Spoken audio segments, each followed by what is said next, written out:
Welcome to Spiritual Rockstar Podcast, where world-changing spiritual entrepreneurs come to deeply awaken the power within to bring forth their greatest purpose, to create massive awakened impact for millions of souls around the planet, while enjoying being in tune with all life and real wealth in all aspects of their lives. I'm your host, Daniel John Hanneman. And welcome everybody to another amazing Spiritual Rockstar podcast show. We are spiritual connected people that are entrepreneurs and are here dedicated to awakening in all different ways and here to share truth in their own dynamic, amazing way, come to liberate all of us. So I'm grateful today. We have an amazing guest, Alara Sage, and she's deep. She's got, wonderful, powerful energies, and also just she is someone, we'll get into it in a moment, but she's someone I have a sense from everything I've been learning about her and connecting with her and researching her. She's someone that has dealt with things in life and has had a serious path, and she has found the joy, the play, the bliss of life and the spark within. And she's here to share her message with the world. So if you feel heavy, you feel like nobody could possibly understand, like I can't feel joy, but like I can't find the play, I can't find the nothing. It's all about performance. I've got to crush it, and people don't understand. And I think Alara will understand, and she has something maybe for you today. So you want to tune in. She knows this path, and she's a great teacher of it. So we're going to get right into it in just a second. Do you want to meditate and make money? Let it be simple. Let it be easy. Let it be fun. Go to yoursacredpurpose.com and get your free Meditate Make Money meditation today. Hi, Alara. Hi. Thank you so much for having me, Daniel. All right. It's I'm so grateful to have you here. And let me tell them more about you then. Alara Sage works with ambitious female leaders and professionals who are highly successful but feel unfulfilled and lonely in love, life, and relationships. She helps them shift from a performance mindset, a quote unquote performance mindset, to a deep connection with themselves and their desires so they can reawaken their creative potential, reclaim their power as a woman, and magnetize deep, intimate connection, pleasure, and wealth without sacrificing their independence or success. Alara Sage is an intuitively gifted mentor, teacher, and healer who coaches provocatively and soulfully. She has over 15 years of experience helping others reignite and transform their own lives. More importantly, she has walked the walk. Alara is passionate about helping women become impactfully present and experience greater influence, power, bliss by embracing their woman. And I think you should call her right away. We'll talk about that later. Okay. The golden phone. Yeah, the golden phone. You need to use the golden phone and connect with her, as my opinion. So, but we'll go ahead and get into it. And just in researching you and talking with you, one of the episodes a YouTube episode or a clip you had shared with me, you really talked about your path and the heaviness and that you've experienced on your path, and you talked about how you found the radiance and the joy and all that stuff and that whole journey. And I would love for you to share a snippet of that journey with the audience, because there's a lot of high-performing women and out there that have a hard time with it, and they become, I don't know, like this term came to me before we came on the show because I reflect on a lot of things, and I'm like, it's kind of like, like there's these alpha females, and it's like, well, sure, I'll do all these other women. It's not always with men. It's like, it's also like with all the other women in the world, and like, I'm stronger, I'm better. People talk about alpha men, but there's alpha women, too, and maybe there's another term for it. But yeah, I don't know what your full path is, other than some of the things I've heard. So tell us about your path, what's led you into this work, and what your journey has been. Yeah, definitely. And I love that you bring that up about the women, because I've always thought of us because I've been one to be, leaning into the masculine energy, really the non-feminine woman. And by all means, I like to say that I am not a feminist. I am really here for the power of the woman, the inner woman. And to me, they're very, very different. But a little bit about my journey, I had a spontaneous Kundalini awakening that literally blew my socks off. Like, I was driving, I used to work with horses, and I was driving down the road to go work with the horses. And at that time I was meditating and I had started my spiritual journey, but I didn't know what Kundalini Shakti was. And my higher self told me Om 3 times. I wasn't a big Omer at the time, but I did what I was told, and I Om'd very intentionally and very seriously. And on the third Om, a energy shot through my body, out my crown, and sent me into a full body orgasm, to the point that I had to pull my car over because I was just in bliss, but like whole body bliss.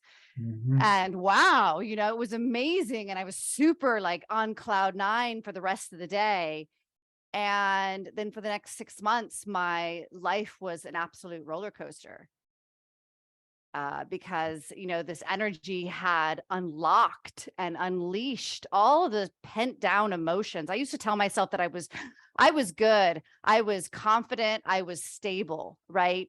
And, nothing could really bother me. But the truth was that I wasn't really in my own personal power. I was just shoving all my emotions down. And so that Kundalini, it shot me open.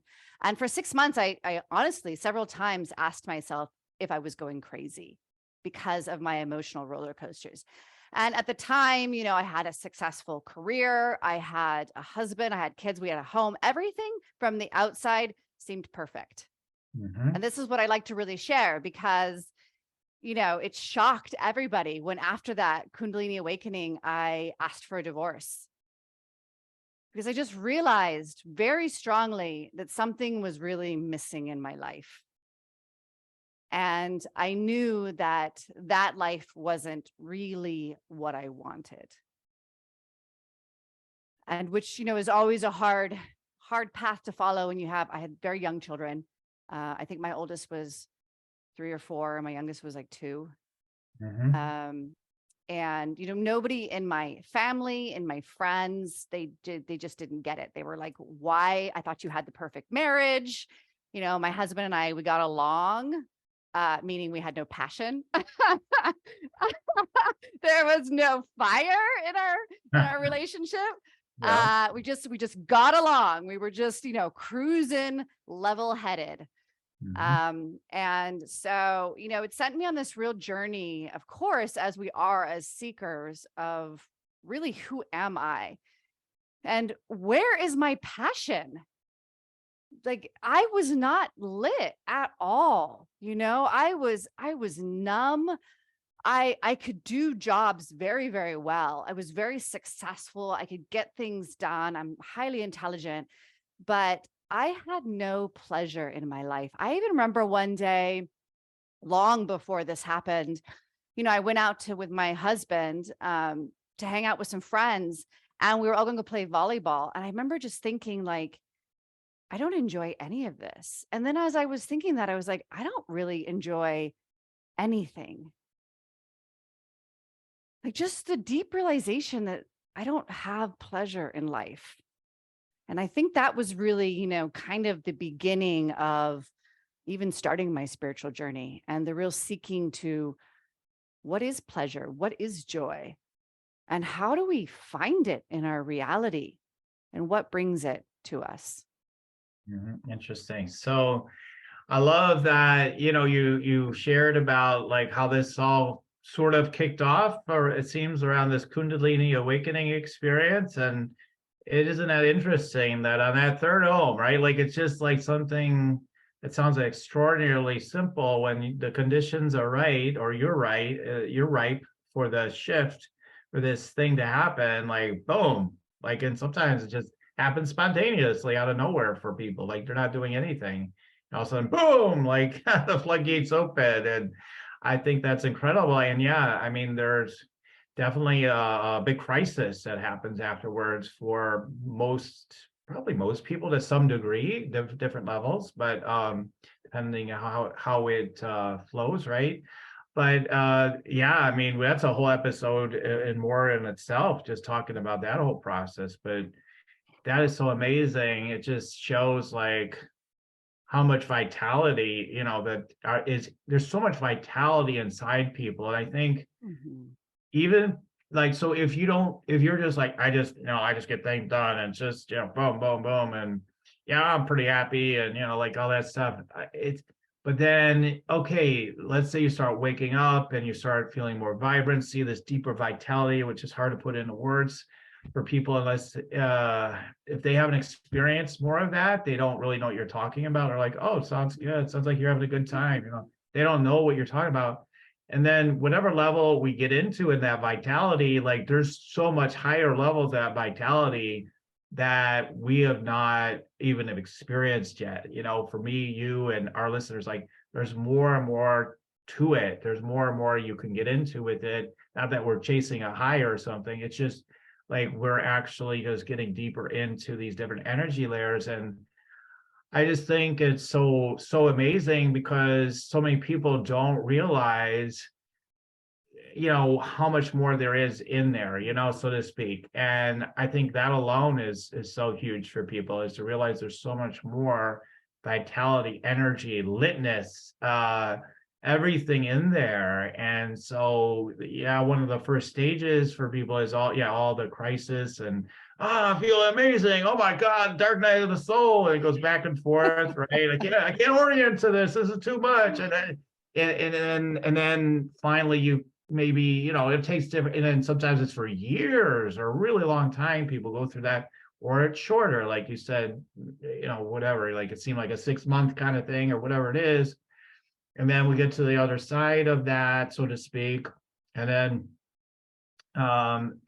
yeah, there's a whole journey after that. And then, Mhm. the whole journey after the so-called first awakening. And it's a fascinating journey. And I was thinking before we came on, I'm like, she just seems like such a yogi. I have no idea what all her practices are, but she just seems like such a yogi.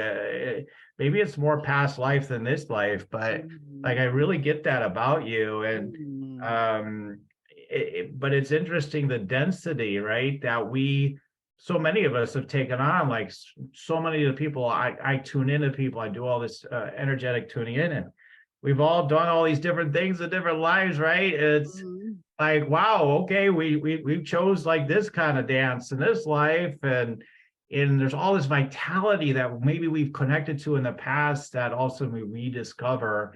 And it could be as simple as something like, all of a sudden, like this moment I was doing this practice and it rushes in. So I think that's amazing, Alara. It's just all that, Mhm. lots of words to say. I think that's absolutely amazing. Thank you. Yeah, I didn't know anything about Kundalini Shakti when it happened. So it was Mhm. actually, it happened. And that's why I asked if I was going crazy. And it was 6 months after that it started to like level out and calm down. And a book came into my space around spontaneous Kundalini awakening. And I was like, as I read it, I was like, oh my God, this is what happened to me. So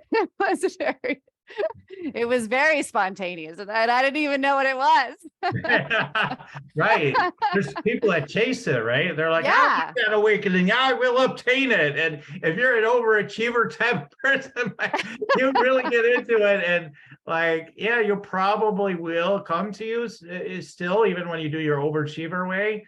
But in a way, like in some ways, like you're like getting away from it at the same time, sort of. And then at the same time, as your intention's so clear, eventually you kind of fall into it eventually. But it can be a painful path trying to discover that vitality. If you go after it as a seeking, I will obtain it, I will have it, kind of Oh, and I mentality. definitely That's did true, that. right? Yeah. I did after the awakening, then it was full bore ahead. Yes. I'm going to nail this. Right. That Now I will performance practice. mindset. I'm going to get this. Right, right, right, And yeah, obviously, as you said, that can be a very clear and focused intention, which can be extremely powerful, but right. you can't obtain anything, Mhm. from that strong, like I'm going to get it mentality. There's absolutely surrender needed For for this sort of thing, true for sure. embodiment. You could obtain things that way, but if you want to do the deeper awakening, yeah, it's not going to come directly from that energy for sure. Mm. So yeah, I think people the spiritual path is what a path. There's so many different ways of describing it. I'd be interested how you describe it, but it's some people call it the pathway of like sort of like destruction and dismantling and letting go and like all these different things. And when people hear that, like if people are not like going down that pathway already, it's like sounds pretty scary. It sounds like I don't know if I want to be destroyed. Come on. So, how do you help people? Because that's what I feel like you're doing. You're helping people deepen into this awakening, and then they find, but it seems like maybe you're coming at it from a different angle, right? I don't know, like because you talk about playfulness and everything, and so tell me, is there a more gentle, easier way to get into it than like this, oh, man, I'm going to destroy my ego? And, that's a whole illusion too. But like, I'm going to, dismantle it and everything. Like you're, because you've gone through this. And I'm wondering, like, is there a playful way to go down that pathway? Because we know once we get lit, like everything becomes, in some ways way easier, and then there's new challenges as always. That's the Mhm. thing a lot of people don't tell you, right? There's new challenges after that, but they're more pleasant challenges usually, and they might be very intense at times, but they don't last as long. It's not like a persistent all everyday thing necessarily. Everybody's path is different though. But yeah, is there have you found sort of a secret kind of passageway into this vitality? Yeah. It's funny that you talk about destruction because I'm all about the destruction. So I work very much with the feminine, and the feminine is the death and the rebirth, Yes. And the Yes. truth is that nothing is created in this reality from Mhm. scratch, so to Right. speak, right? Energy is just transformed into new form. And so death, as we, define it that way, needs to occur for birth and creation to continue. Mhm. But it doesn't have to be like gruesome. It doesn't have to be like, somebody chopping your head off. And so you can absolutely have death and rebirth in your life. I actually had it in my business in 2022, last year, Mhm. and still find a way to experience playfulness. And the thing that I love about playfulness, I mean, death can be playful. What Mhm. says death can't be playful? Right. We have this idea that death has to be serious, that death has to, be even like a negative, a heavy Yeah. sensation, right? Mhm. That we have to mourn it. And I think there's a lot of beauty in mourning, and mourning is in letting something completely go and being grateful for its presence. But that doesn't mean that we have to experience death as this heaviness. Mhm. We can experience it with playfulness. The thing that I love about playfulness is that I really see us as creators. And what I've channeled before is we have three creative centers, which is our sacral chakra, our heart, and our third eye, our pineal. And playfulness engages all three of those. Mhm. And so talk about, oh, I just got bliss lit. Ah, talk about a powerful way to consume the death into rebirth is by activating your creator self, Mhm. right? Activating that just intelligence within yourself that already exists. Just by allowing yourself to be playful, you activate that intelligence of the creator within to allow you to consume, alchemize the old, and rebirth the new. Mhm. Right.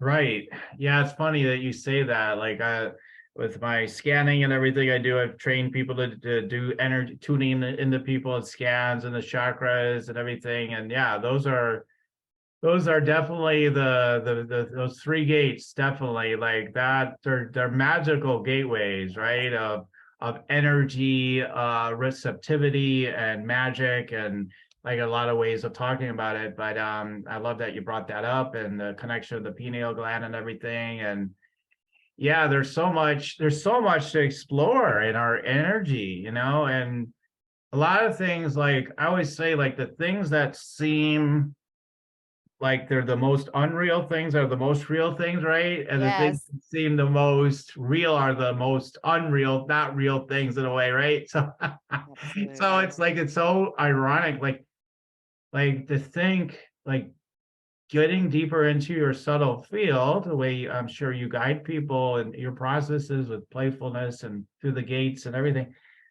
like that is so enormously powerful. It's a lot, it makes everything more connected and vital than, you know, like this idea of like, well, you got to get real and you got to make things happen. And like, you know, once you start opening up to this deeper, subtle energy, it's like, you know, you just keep wanting to go down that pathway typically anyway. Like you can't flip back to the old way so much. You Right. really can't once you really awaken. Like you can't fully go back to the old way. You can't. Like it is a death. It really is. And we could both testify for it. So like once you're there, it's like you might try to go back to the old. Oh man, I gotta get going on something. You know, like that might happen. Like you might try to go back into it, but my experience is it just won't last. It just won't last. Like it just sort of fizzles out. Like you try to go back to that old pattern because you're too awake now. Like it's like I can't even go back into that anymore. I think that's hopefully brings comfort to people, or like enlightenment to the idea of, oh, I'm gonna have to face my death. Like, yeah, but you'll never want to go back. Right? I mean, that's been my experience with it. Yeah, absolutely. And again, you know, I don't, why doesn't it's, sometimes we think again as death being such a negative Yeah. thing, but it's just a passageway. It's just a transformation.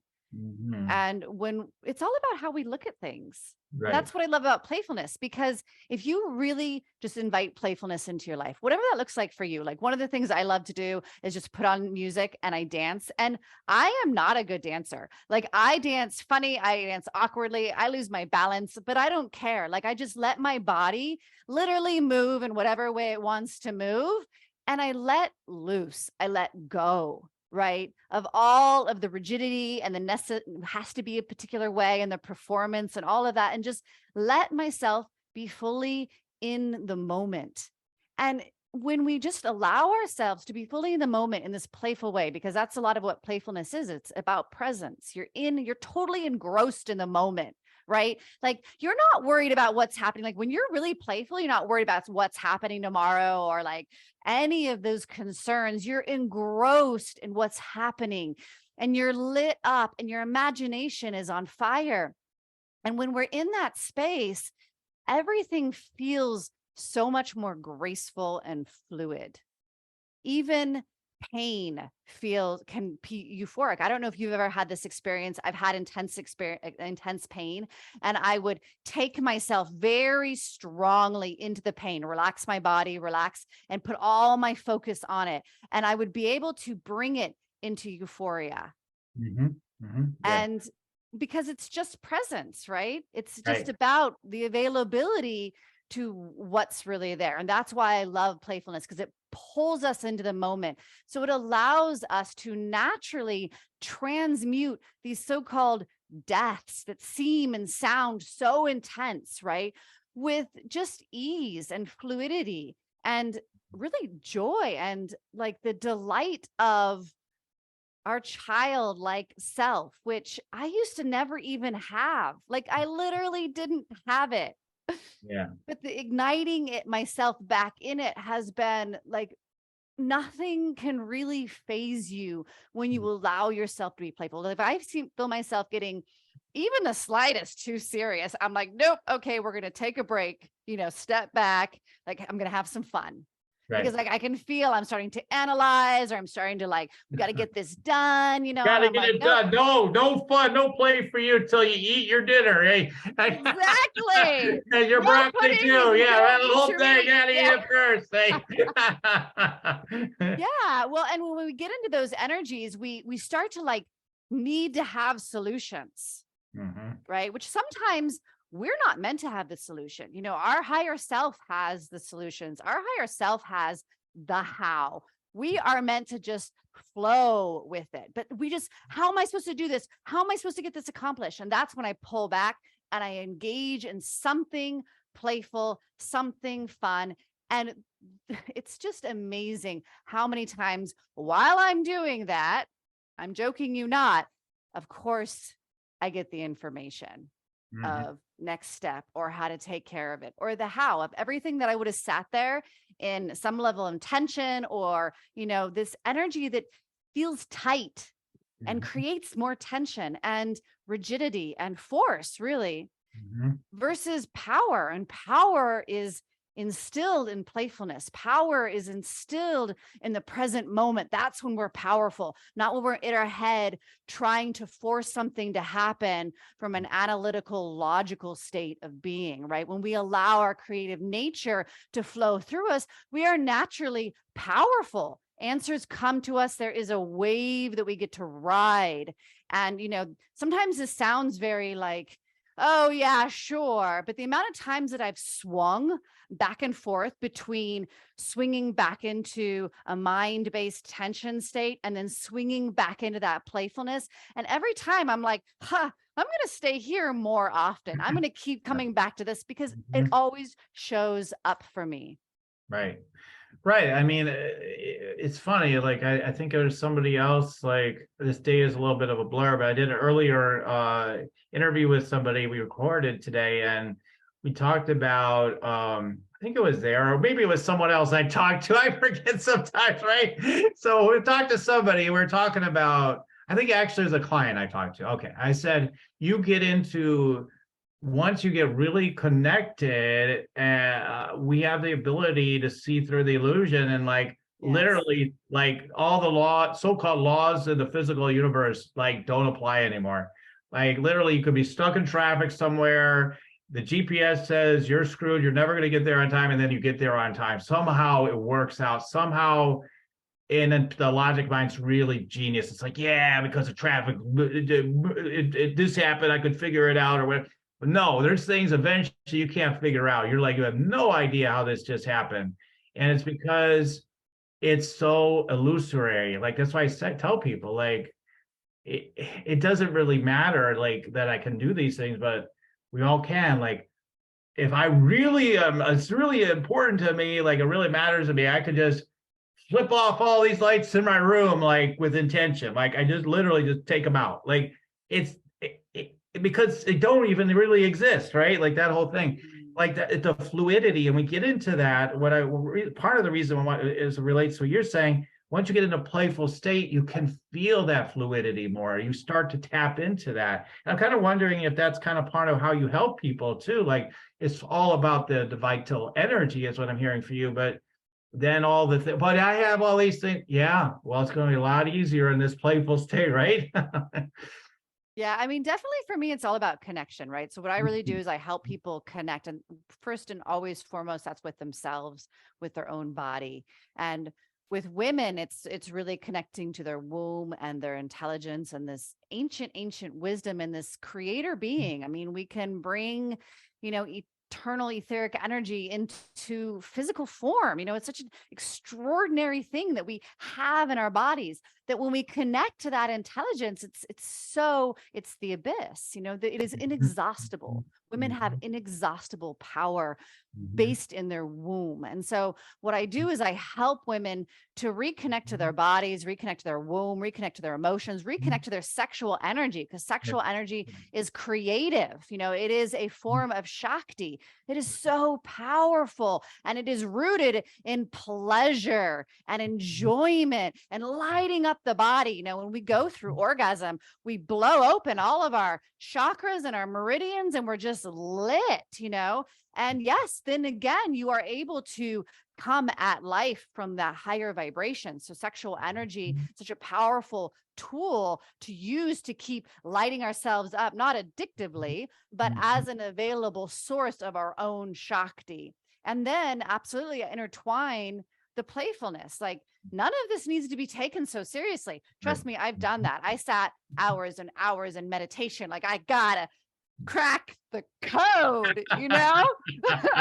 I gotta figure I this bet I can out. still bring you into one of those, Alara. I got a big meditation retreat. Want to come? Yeah, I'm in. Yeah. And I tell you, you know, like there's no cracking the code in that seriousness. It's so Mhm. much easier and just much more pleasurable Yeah. to allow yourself to just not take yourself or life so seriously and bring in that playfulness even to our spiritual journey, even to our deepest darkest shadows. I am a shadow boxer. I'm always right on that line with people of shadow and light. I love to play in both realms. I'm not at all this like just be positive and, you know, pink lights and fluffy clouds. I'm like dig deep, go Mhm. into those limiting Mhm. beliefs, see yourself, love yourself, you know, hold yourself and your emotions. I am all about that. And we can still bring playfulness into that and make it, you know, maybe not necessarily fun, but not so heavy and definitely not like death. Right, right. You can feel, like you said, you can feel all your emotions. I mean, I could have my life, I've had the most outrageous impulses and thoughts, like the kind of all the worst ones you could think of from the human mind. And because I have the ability to get so connected in any moment, potentially, I could just sit there and laugh about it too. I Mhm. want to die. I'm going to kill myself. Like, and I'm really like 10 out of 10 depressed. I mean, at the same time, I'm laughing and realizing how ridiculous the whole thing is, that none of it, it's all just like I'm literally my higher self. Like I would say, the higher self is enjoying all of it. So why not be more in alignment with the higher self? Like get connected in your energy. So that's part of the what's really happening in my perspective is like more of the so-called higher self energy or whatever, however you want to look at it. It's getting into your energy field, and then you're seeing things from your higher self like more consistently. Like, oh, I see what's going on here, and it's disorienting at the same time. Sometimes because it's like it can maybe sometimes for some of us. I know it's been true for me. What's the point of this life? It's all such just a game. I guess I'll just have fun with it, though. Like, Mhm. right? It's like, okay, well, then I can be a Danny Downer in my case, but about it. But like at the same time, I can just have fun, enjoying the vital energy that I am, and like connecting with you and loving people and supporting people, right? And be in that circulation and kind of being awake and enjoying the all the energy in the human game too, like all of it, enjoying all of it is kind of how I see, right? We get to play with, it's like a big playground, right? We get to I play with all of love, it. yeah, I love that you bring up game because I always say that. I'm always like, it's a game. And, you know, the beauty of the game, I also relate it to, you know, we're on a movie set and we're just acting, right? So, Mhm. like, what do you want that set to look like? What do you want? Who do you want to be, right? What clothes do you want to don on? And obviously, not in the way of like pulling ourselves out of our true sense, but like, really, it is our option of what games we want to play. Do we want to play the depressed version of ourselves because that's a game, or do we want to play the playful version of ourselves because that's a game? You know, do we want to be the serious, you know, performance mindset, got to get it done? That's a game. Or do we want to let our life be fluid, graceful, and pleasurable because that too is a game? You know, just if you think of all the games that there are in the physical reality, there's some games that you like and there are some games that you don't like. And you get to Right, say, like, yeah, I don't want to play that game. And right, hey, I love that game. So I'm going to play that more often. right. It's like it's true. That's exactly how it is. That's a great way of framing it. Like, yeah, well, what game are we playing now? Like, what's fun? Mhm. Because I really believe, like, again, from a higher perspective, from a higher self perspective, we're enjoying all of it. Like, we just, when you're so caught up in your density, you don't realize like any part of you is enjoying it. You're like, no, it sucks. I don't, no, not. But no, you are. There's a part of you that's amused by it. It's like, oh, isn't this so interesting? Playing this game. So if it wasn't pretty, yeah, if it wasn't pretty convincing, it wouldn't be much of a game. It wouldn't be as fun. So that's why it's so convincing. Wow, this thing's really got a grip on me. No, I can never get out of this situation. And like again, one of my clients today, like she's fairly awake, but she came on the call really heavy, like I don't know, like I don't know anything kind of thing. And it's like, okay, all right, well, let me remind you what's going on here, and it's not as serious as you think, and not at all, in fact. And I didn't say those words, but like that's basically what gets revealed. It's not at all what you're thinking it is. It's all do it at times, right? We all find ourselves making a drama out of something, and it's like, oh my God, here we go again with another story that we come up with around something. So, what are some of the common stories that, I really want to get centered more in your specific expertise now? It's like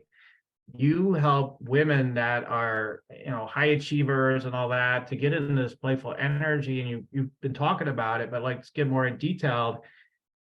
There's traumas, there's reasons why women, it's unsafe, right? All the like abuse, sexual abuse and physical abuse, and the patriarchy or whatever, whatever it is, but like there's reasons why women don't feel safe, and then collectively there's definitely a lot of reasons why we don't feel safe to be playful and light about things and all that kind. So what are some of the common things you find with women, particularly why this is so kind of foreign for people, and like no one's going to take me seriously, start getting more playful, and like things like that, like it's not acceptable and it's not safe, it seems, right? Yeah, I mean, definitely my clients, as you kind of attract clients with a very similar vibration to your path, right? And my clients are women who have a lot of power, a lot of sexual energy. And usually what has happened to us is very early on. And so some of my clients remember these experiences, some of them don't. Mhm. Very early on, like 3 years of age, 4 Mhm. years of age, 5 years, 6 years, 3 to 6 is usually the time frame. Mhm. We are starting to really express ourselves as our beingness. And, even for me, like my sexual energy was very young, and I was sexually molested by another boy when I was very young because of my sexual energy. And so my family was like, oh, like shut it down, Mhm. stop, don't do that. Like that's not safe, and whether somebody's sexually molested or not, it doesn't matter. Like that's like that power, that essence of the woman. We have been fearful of that for a very, very long time. And so those who have a lot of it and start exhibiting it very, very strongly, it's usually as we go back into their subconscious, we find those experiences where their mother or their father or guardian or something like that started to push it down and suppress it and tell them to knock it off, or tell them that it wasn't okay, whatever that was. And so they started to say like, yeah, that part of me is not safe to be, like it's not safe to. So who am I if I'm not me, right? Because that's really what it is. Who am I if I'm not me? And then we try to create all of these identities by the ways that we think we're supposed to be, and the things that are going to make other people happy. And all of that energy is rooted in force, right? And just like you said, like the alpha females, like force is force. Force is not power. Force needs to be maintained. Force needs resistance to be created. You can't have force if you have no resistance, right?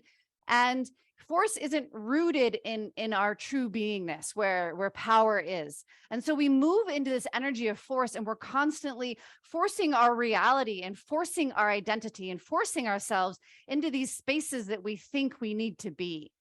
Mhm. And, again, that doesn't mean you can't be successful, Mhm. right? Because Mhm. you can make a lot of money. You can run very successful businesses. You can become lawyers. You can be doctors, CEO. You can do all of this stuff. But there is this sense within you that you don't really know who you are.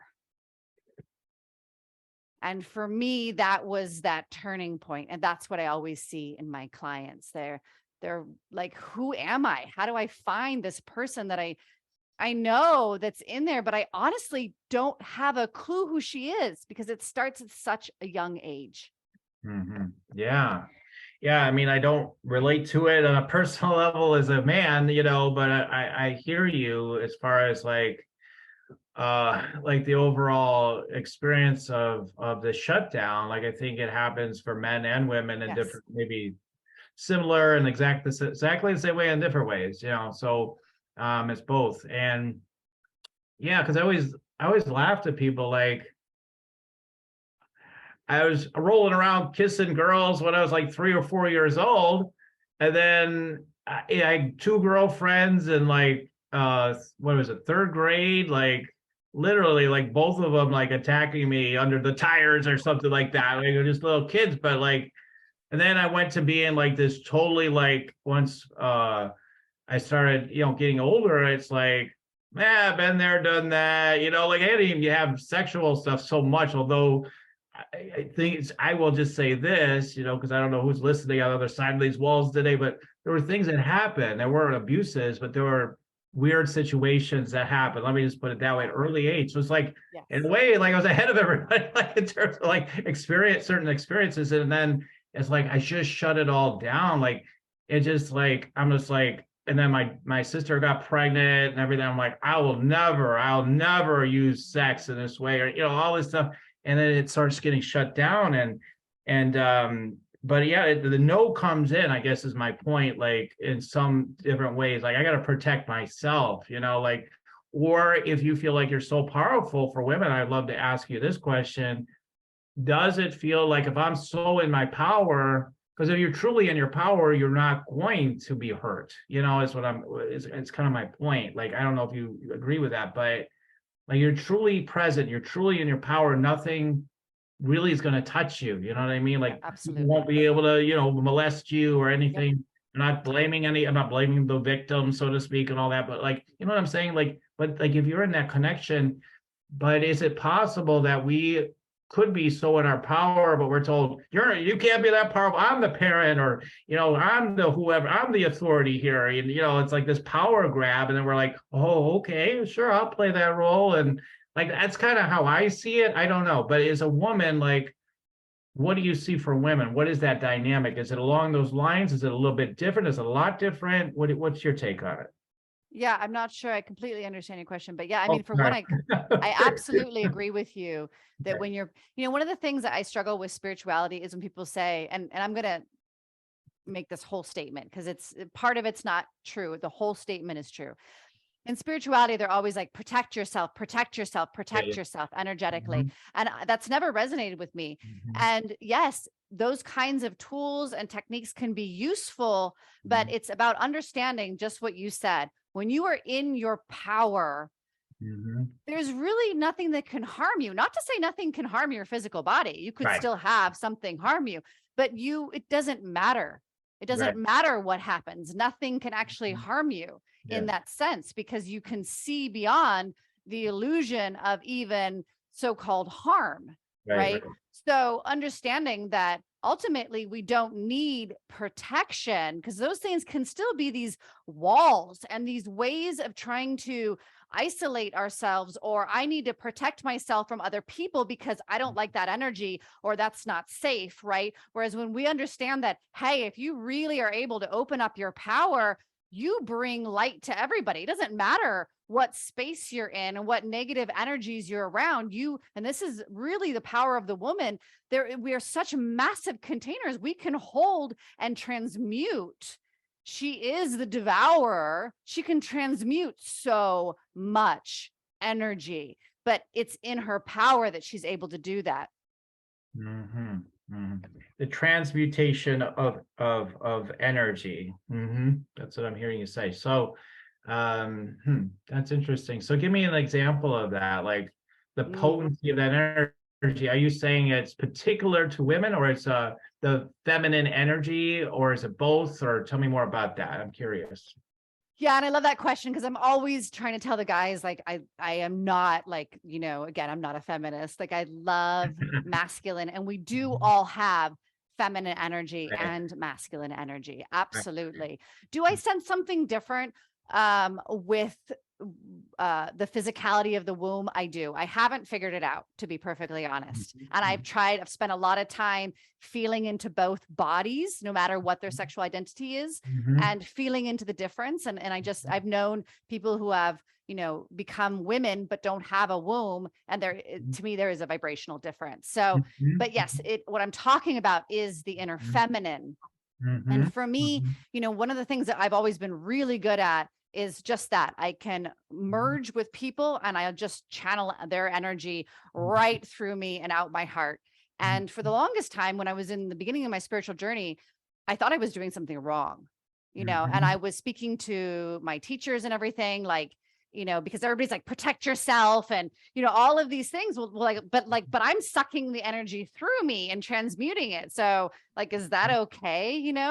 And nobody could really answer me. And my intuition just kept telling me, this is what you're really here to do. And as I understood the feminine, so we'll say the inner feminine, more powerfully, I understood just what I said about the devouring, the death, the transformation, the transmutation into, either original source energy or into new form, right? So for me, it's very much a merging and a literal bringing energy literally through my physical body and out my heart chakra. And sometimes, it happens very spontaneous with people, complete strangers. It always happens with my clients. That's one of the things that makes my sessions so powerful, is because the whole time I'm just transmuting energy. And I'm also teaching them how to do it, because one of the most important things for me is I don't want anybody reliant on me, right? Because all women can do this. All beings can do this, right? We can all learn how to transmute our own energies. We can all learn these skills. I'm just very gifted at it, but that doesn't mean that other people can't do it and learn it. That's great. That's great. Yeah. So, yeah, it's interesting. I mean, just N of two here, like one woman and one man. It's like, for me, when I'm tuning in and channeling energy, I feel it, but the quality and the way I experience transmuting energy may feel different or be a different experience for me than the way it happens with you, right? It's just like you say, like, yeah, women, lots of women, I've been in many circles, pussy power and all this stuff. Like, I have no, like, literally as a man, like, conceptually speaking, like, in some ways, I have no clue what that really means. I could try to understand it, but because I don't have that physiology, I don't fully get it entirely, right? I can only begin to try to understand something like that. So I think that's so cool that, yeah, the beauty that, I mean, when you just look at it, the biology of, like, women are like bringing the life force into form. Like, you have to consider, like, if you're talking about the womb, we are talking about, yes, pleasure, then we're talking about birth, we're talking about all these things, right? And it's like, you're transmuting energy, and look at what you could create, like, not only in physical form but energetically. Like, I think there is a connection to all that. And then maybe with men, like, it's fun ideas, right? I think they're all ideas, sort of, and ultimately, but it's like, a lot of teachers say men are kind of put in the guardrails, at least if they're in their enlightened self, right? Put in the guardrails for the feminine within themselves, and for women and everything. They're the protectors, and because, all that sort of thing. And so there's a beautiful dance, that's going on there. And it's like, you've got that sense of the masculine kind of creating the sense of I don't know, protection, people say, but I don't know. Yeah, I don't know. Like, just pointing, like, just maybe making the way feel supported, maybe even like, Yes. okay, there's support here, right? That's the word that comes to me, that there's support here. And yeah, so I love, like, you're bringing people back to the essence of who they are as women, is like what I'm hearing. Like, that's part of the journey of what you're doing. That's what it sounds like to me, anyway. Yes. And I love what you're talking about with men, because to me, the masculine is very much the support. And it's, I have a partner, and he has been absolutely vital in me deepening into my feminine. And I say all the time, I tell him and I tell my clients everything, like, the beauty of that relationship. And again, regardless of sexual identity, right? Because we can have masculine and feminine play in any body. And so it's never about, the body that you're wearing in that sense, but the inner masculine and the inner feminine, and the playing of those roles together, and how they absolutely yin and yang, they bolster each other, they intensify each other, they oxidize each other, they magnetize and magnify each other in such beautiful ways that really only the other polarity can, to reach that point of singularity. That's the point, is the polarity bringing us, to singularity. Mm-hmm. Yeah. Wow. Yeah. Then we could go on and on. I told you some of these shows, man, we get rocking. We could go for hours here. So, rather than do that, though, I mean, as we're starting to wrap up a little bit here, just beginning that process. We got so much more though ahead. We really do. I have a whole segment I'm going to do with her quickly to do some little tuning in to Alara in a minute, but or two. But I wanted you just to give people more of an idea of like what's possible. What have you seen for some of the women that you've worked with? Like, I'd love to hear like one or a couple of your success stories. Like, what have you seen after you work with these women? Yeah. So one of the things I really love, that's just kind of a side note. Well, two things that are kind of a side note. Of course, people increase their intuition, right? And it's just a solid conviction of intuition. But the other thing is like they change physiologically. Like a lot of women will lose weight. They will actually just kind of sculpt up. They will become more youthful and glowing in their face. And so there's like a physiological changes that happen with that vitality. And then in their life, a lot of times they really recreate something absolutely different for themselves. And, there's been like one that went from like a lawyer to a writer, and like also a big CEO, into like really deepening into her spiritual journey and learning how to take that into business and coaching. And so like really massive shifts in their reality of like what they're putting out into the physical. But and as well as, finding partners. That's also kind of like a side note, finding partners. But I would say the biggest thing is, again, like that real deep connection with themselves, which is a hard thing to try to really place, but they know themselves. They know who they are. They stand strong in who they are. They have that conviction. They have that integrity of self, which alters all relationships in their reality, their intimate partners, their friendships, their coworkers, their employees. Everything changes in those relationships due to their own connection within themselves and their own unity within themselves. Nice. That's great. That's great. So I know that if like I said earlier, it's a no-brainer. Just go ahead and grab the golden phone. And it's funny. It's if you knew like there was someone who could really, really be the answer to your prayer in your life, and they handed you a phone and said, all you have to do is call this number, and like you're going to get basically the help you need right now, whether your mind believes it or not. But you got to, it's like the red pill or the blue pill. Come on, I'm telling you, this one's better, but it's up to you. What do you want to do? Like, would you take the red pill? Would you grab that phone? Would you dial that number? So that's the question as we get into this, because I really know that there's some women listening that are thinking, I really would like to connect more with her. I would like to learn more. I would like to connect with Alara. So if that's true, just do it. Just do it. Just don't listen to your the mind. Okay. Listen to more deeply. Okay. Your answer, we keep asking for an answer, right? Well, maybe this is an answer. So can you tell people, Alara, where people can contact you? Yeah, so definitely I absolutely love connecting with people. So I don't say this, just as like, hey, you can do this. I really mean it when I say you can reach out. And again, I love just even people to reach out and say hi. Yeah, or you could just check you out at alarasage.com. You got so many options. Everybody knows how to look everybody up online. So check it out. She's got a YouTube channel, etc. I believe so. yes, there's a lot for you to explore. May as well, I just sort of encourage the most direct route, but hey, if you're willing to be bold enough to receive right now, I'm ready to receive, Laura. I'm ready to talk to you. I'm feeling the call to call you. Then I recommend you call her. Okay. Don't, oh, maybe I'll call some other, I'll write it down, do it. So no, call as soon as possible. Talk yourself out of it. That's how this works. You feel it in the moment. I'll wait on it, I'll sleep on it. Yeah, you'll probably talk yourself out of it. Most people anyway, don't need to sleep on something. They need to take action now when they get the hit.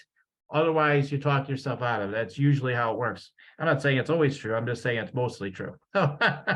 Okay, Laura. So we're in the, let's get into doing some couple of downloads for you. I have no idea what'll come through for sure at all, but something about your energy, something about you, something about that, something wants to come up. Who knows? So we're going to give you at least 2 or 3, up to 3 downloads here. And are you ready to receive? I am. Yes, yes, yes. All right. Okay, cool. So here we go. All right. Let me just get a little centered here. Do it in the way I like to do it.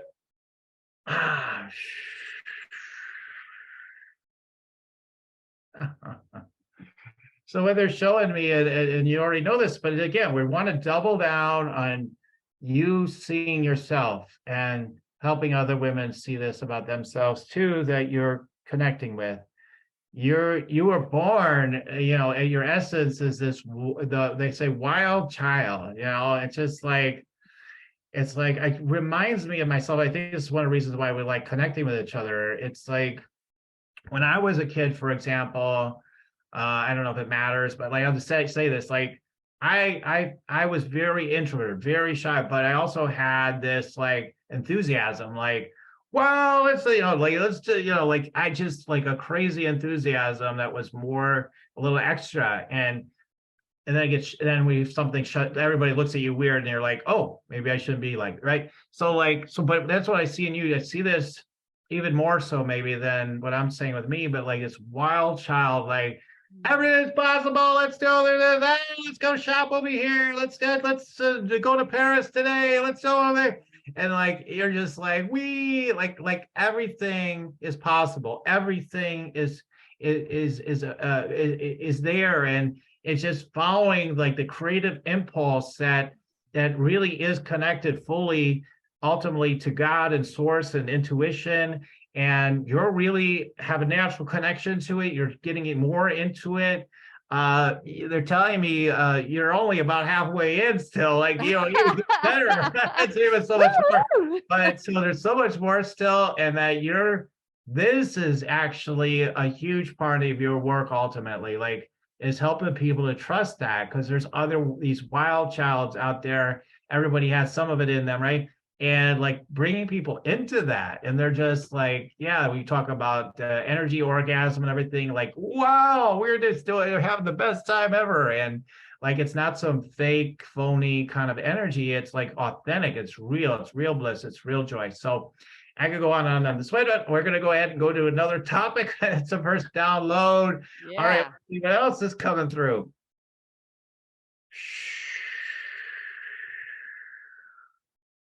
Yeah, I'm seeing women of all different backgrounds. Like I think this is maybe important too, like different ethnicities and stuff. And it's the sense of no borders coming into my awareness. So it's like we have something to maybe connect and gain from being very diverse. So something, it may be something that's not fully here yet for you, but like it's showing up in the radar here. It's like, oh, okay. So there's interconnectivity and a deeper healing for women that maybe you're bringing them into. But I see like all these different different looking women. So I feel that's important. Like there's something like every woman of different ethnicity, background, or whatever, like they bring a different thread into like maybe a collective or a group or something. So there's something to this. So I just share that just like, okay, the universe is sending you a message, and however, wherever it goes from there, it's perfect. So, so that's another one showing up. That women are boundless, and that there's an inner connection and network within us, in all humanity, but like within women too. And you're particularly connecting with that network of energy and how what can be created from that energy. So you're a leader for that. All right, so cool. Let's see what else is coming up.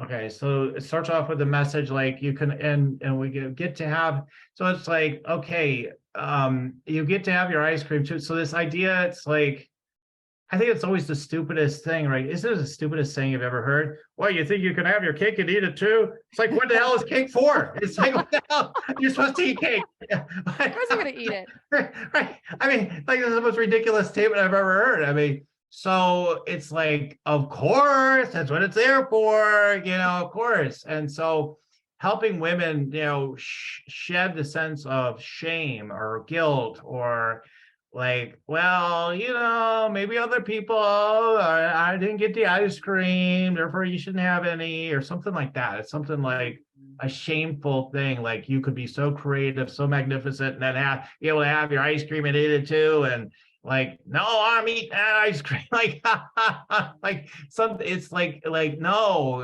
I know, I feel this sense of, because on the other side of the shame and guilt is more like, I know this is going to sound bad, but I just share it the way it comes through sometimes. It's like, almost like, I'm going to be the pig. Okay. Damn it. It's okay. I love being the pig, and it doesn't mean like eating a lot. I don't mean it that way. I don't mean it's like that kind of pig. It's like, I'm going to enjoy it, and I have no like shame. It's just like, yeah, I'm going to enjoy this. So like letting that in like really deeply. So this is really incredible, and really helping yourself and women with this. You've let it a lot in, but there's always more. Okay, so I don't know. So those are some downloads. There's always so much more, but that's the ones I wanted to share for today. So Laura, any quick reflections or thoughts on what came through?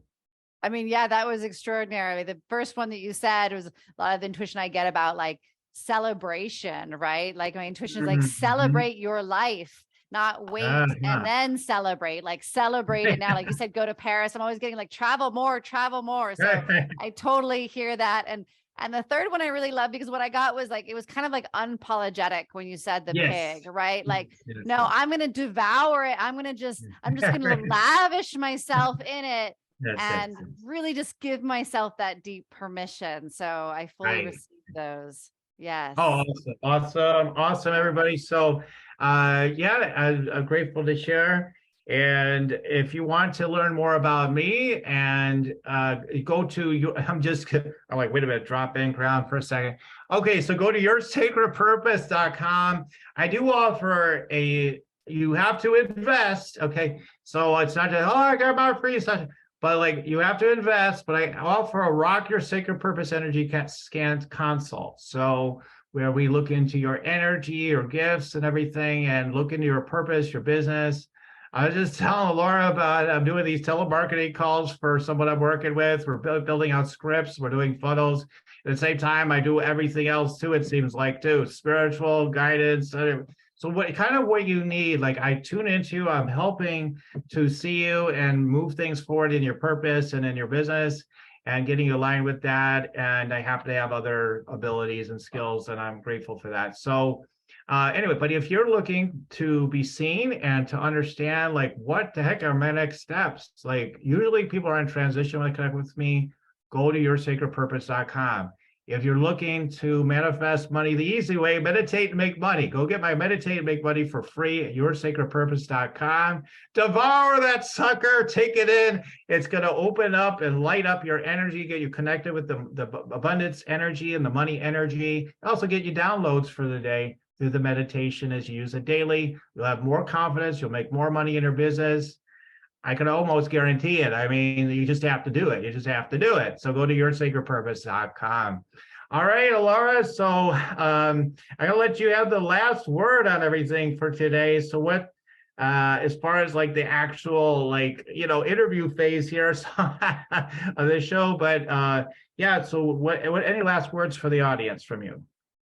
Yeah, I just want, women but everybody really, to understand that even the spiritual journey can be fun and can be delightful and can be playful. And absolutely, I love challenge. I love challenge. Like, I'm always like, bring it. I'm ready. Let's go. And challenge doesn't have to be painful. Challenge doesn't have to be suffering. So absolutely, you can experience your life with joy and still face your challenges, still face your shadows, still really deepen into yourself, and play the game of life. Aw, that is so awesome. All right, everybody. I'm so grateful for you, Alara, for being here today. And it was a great pleasure and joy having you on the show today. So thank you for your illumination, your joy, your being who you are, and sharing what you share with the world. Thank you so much.